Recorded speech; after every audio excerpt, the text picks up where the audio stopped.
Dinda Sania, nama panggilan saya Sania. Nama saya Dinda Yuliani, dipanggil Dinda.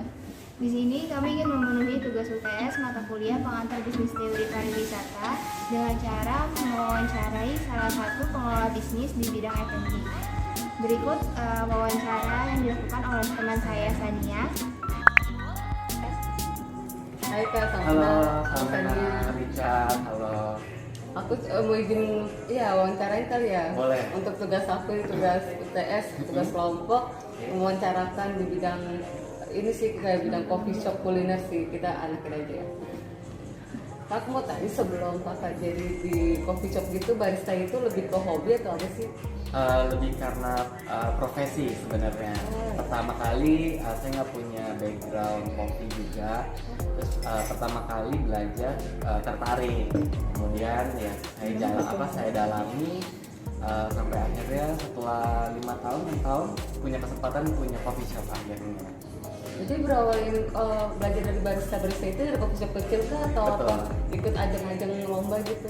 Oh, kalau kerja sih pertama kali mulai dari kerja sih. Kalau tahunnya pertama kali gitu. Kemudian kalau lomba sih ada juga, tapi ya cuman buat partisipasi aja. Sertifikat lah ya. Iya.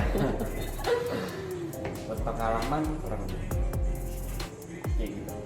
Berarti kakak bisa pergi ke usaha coffee shop sendiri itu ada punya partner tertentu atau gimana? Atau sendiri independen gitu? Oh, untuk coffee shop waktu itu sih punya partner.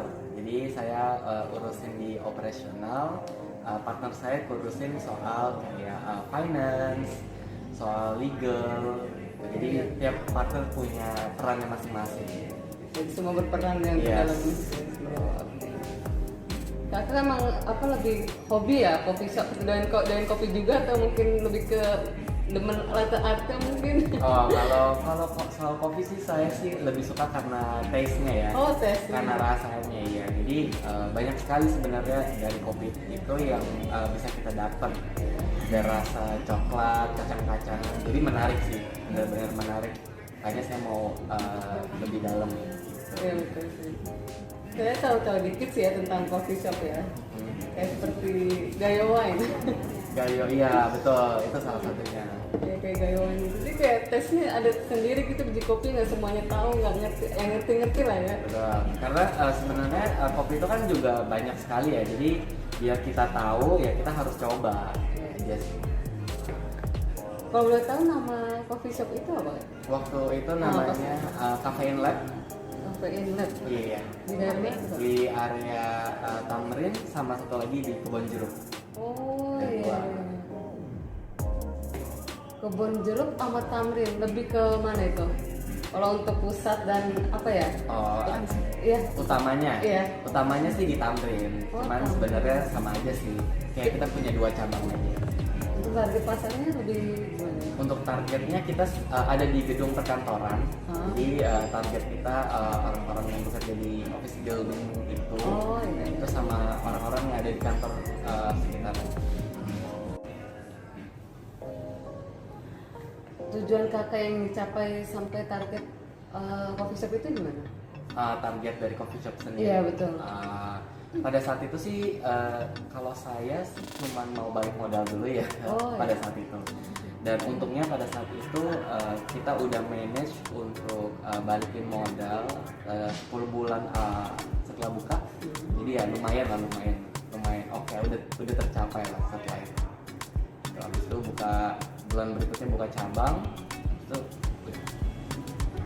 Dari situ kakak rekrut karyawan yang di Tamrin ke Kebon Jeruk itu kisaran berapa ya? Di barista berapa, di floornya berapa, atau sekalian gitu floor sama barista juga? Oh iya, untuk staffnya sendiri sih saya hire untuk all rounder sebutannya. Oh iya. Kalau karena aku punya kayak ingin buka coffee shop gitu kan, coffee shop gitu. Kalau untuk dicari kayak partner gitu harus sama hobi kah atau orang yang bisa peluang bisnis doang gitu? Oke, ini berarti kayak kriteria partner Iya, yang betul. bagus ya. Iya. Sebenarnya kalau dibilang kriteria partner yang bagus itu tergantung dari mana kamu mau lihat gitu. Kalau saya sih selalu melihat bahwa saya punya kekurangan di bidang finance, di bidang legal gitu. Tapi saya kuat di operasional gitu. Saya harus cari partner yang punya kekuatan di bagian situ. Nah, kemudian dari situ kan kita harus berdiskusi gitu, gimana caranya kita diskusi bareng-bareng, gimana kita mau decide sesuatu gitu. Nah itu yang penting, karena kalau enggak susah punya perusahaan atau punya usaha tapi partnernya kurang sevisi misalnya, atau ada satu yang terlalu mementingkan kepentingan dia, itu yang susah. Pendapat kakak gimana tuh, kayak sekarang kan makin lonjak, makin banyak tuh yang dibuka coffee shop gitu, makin banyak, ada aja tiap bulan, maksudnya nggak ada matinya, tapi pasti nggak lama itu coffee shop ya, setahun pun akan mati. Ya, itu karena target pasar kurang atau karena di konsepnya dia nggak sesuai anak zaman sekarang gitu, yang harus ada wifi mungkin 24 jam gitu biasanya kan. Kalau menurut saya sih itu tergantung daripada satu lokasi, kedua gimana caranya kita pertahanin kualitas. Karena saya sih sangat percaya bahwa customer kita tuh paham sama kualitas. Kalau misalnya satu kali kita udah janjikan seperti ini, sebagus ini gitu, terus suatu hari nanti menurun, terus customer kita notice pasti, kok menurun sih, saya nggak mau balik lagi lah gitu. Nah, sebenarnya pasti ada aja hal-hal seperti itu. Nah tugas kita sebagai pemilik usaha, gimana caranya kita maintain itu semua.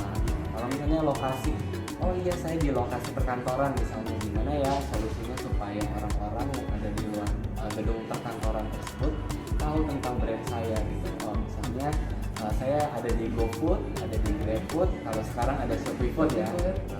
Kita jajalin semua e-commerce seperti itu.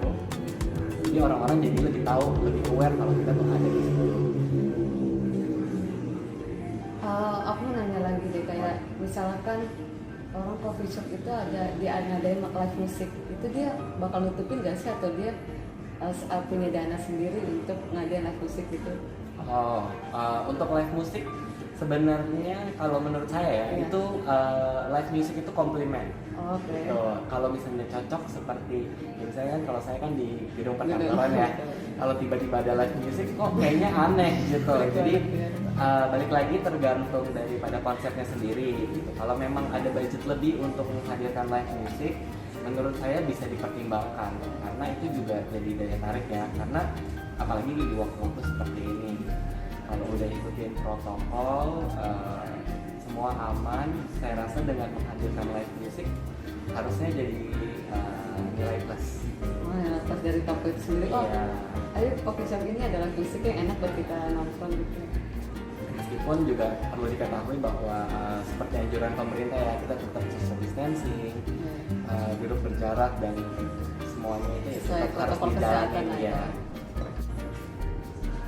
Kan kakak bilang lebih ke perkantoran semua ya target Betul. kelasnya. Kalau kakak ada niatan untuk independen buka toko sendiri gitu?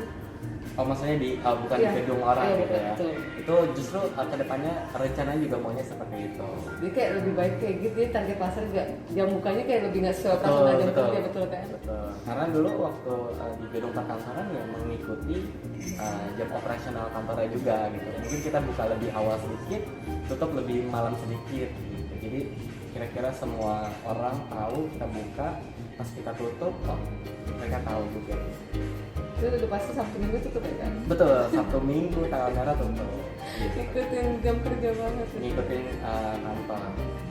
Tapi kalau targetnya orang kantoran gitu, nutupin ya sih kak, kayak sewa gedung di kantor berapa gitu, soalnya udah kelihatan kan ya targetnya berapa. Tapi bisa nutupin dalam arti kayak menu di coffee shop di kantor itu lebih tinggi kali ya, iya nggak sih? Oh Ya gitu. kan?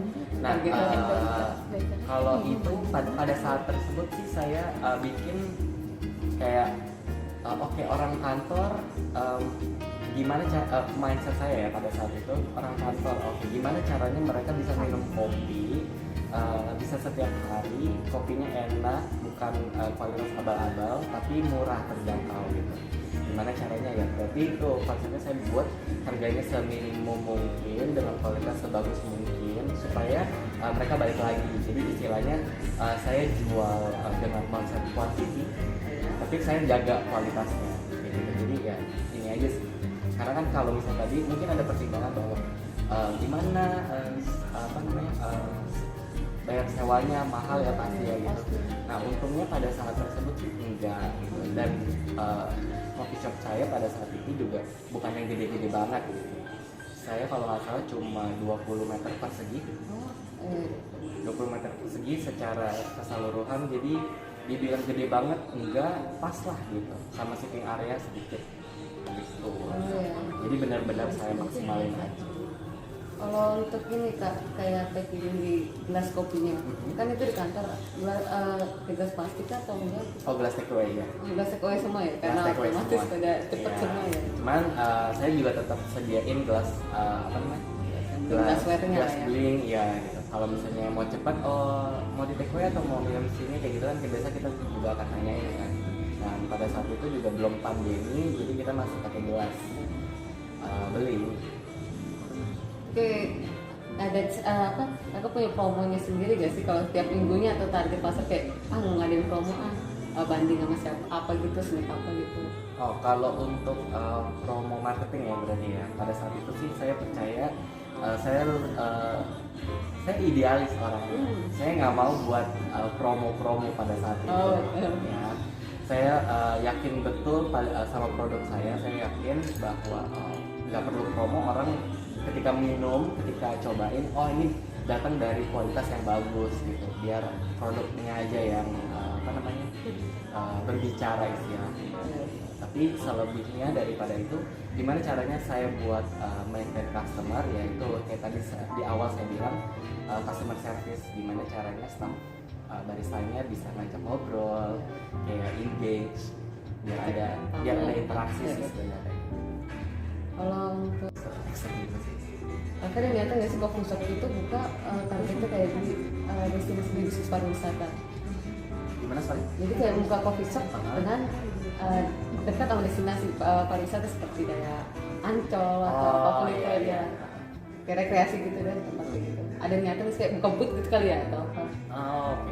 Kalau untuk di taman rekreasi atau objek-objek wisata khusus gitu, misalnya kayak di Monas, di Taman Ismail Marzuki misalnya, itu juga bisa jadi bisa jadi kesempatan dan peluang bisnis juga sih menurut saya gitu. Apalagi kalau kamu punya koneksi misalnya ya sama building management atau sama yang pemerintah yang running objek wisata tersebut, menurut saya itu bisa jadi kesempatan bagus sih. Apalagi kalau kalian juga disupport, jadi ada branding khusus, jadi membedakan coffee shop ini tuh khusus ada di objek wisata loh, misalnya di museum mana ada, itu bagus, itu bagus, kepikiran aja. Pikirannya ke depan aja. Bagus, mantap. Kalau untuk target pasar otomatis menurun kali ya, atau kan lebih kalangan saya kali, kalangan bawah semua kali. Kalau untuk buka tempat booth kan beda sama yang kakak di building di kantoran gitu. Kalau menurut saya sih untuk pemilihan target marketnya sih keluarga ya berarti ya. Kita nggak bisa bilang juga kayak dari kelas sosial menengah ke bawah atau apa, tapi kita cukup bilang ininya keluarga aja gitu. Karena kan yang biasanya kita datang ke objek wisata kan kebanyakan keluarga atau remaja yang lebih yang lebih mengerti soal minuman, kopi kayak gitu sih. Jadi dibuat lebih general aja gitu. Karena kalau terlalu segmented juga kan kurang bagus. Cukup kali Kak. Udah cukup? Pertanyaannya udah tadi. Makasih banyak ya Kak. Terima kasih juga. Kak, minum dulu Semoga kopi ini ya. dulu. Iya. Semoga terjawab pertanyaannya. Pasti Kak. Terima kasih. Terima kasih Kak, dulu kopinya. Diminum dulu. Nanti harus di-shoot juga minum kopinya. Oh iya. Sekian dari kelompok kami. Wassalamualaikum warahmatullahi wabarakatuh.